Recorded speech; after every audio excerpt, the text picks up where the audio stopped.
The United States Congress and the past two presidents have worked very hard to stimulate the economy by spending a lot of our money. This makes no sense to me.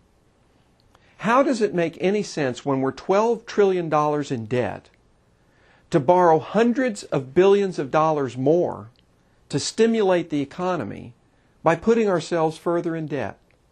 The fact of the matter is that if government would get off the backs of small business, when government would reduce its burden on its citizens, the economy would naturally grow.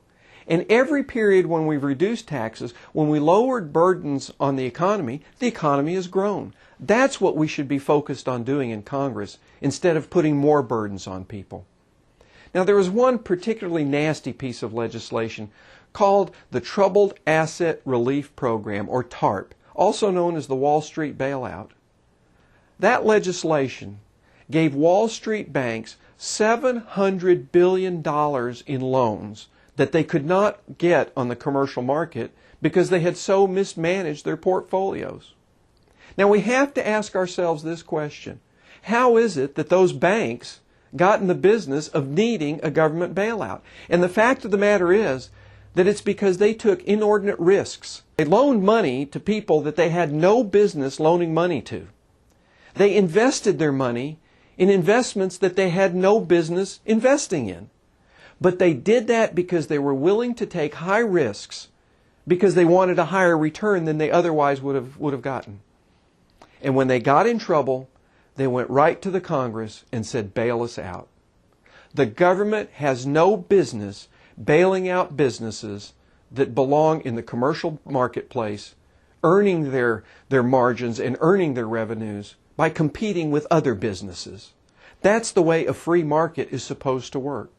I find it particularly remarkable that the term too big to fail was used to describe these banks.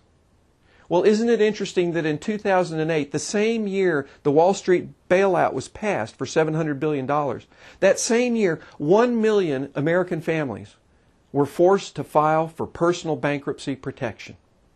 They weren't regarded as too big to fail, fundamentally because they weren't big contributors to congressmen. But we could have loaned each one of those families $700,000 with the same amount of money that we loaned those Wall Street banks. Don't you think that they could have fixed their problems with $700,000 apiece? Well, they could have. Now, I'm not suggesting that that would have been the right answer, but what I am suggesting is it's woefully unfortunate that our Congress wants to take care of big banks, but doesn't worry about individual American families that are struggling to get by. I want to fix that. I want to fight that. And I want to be in Congress to do that.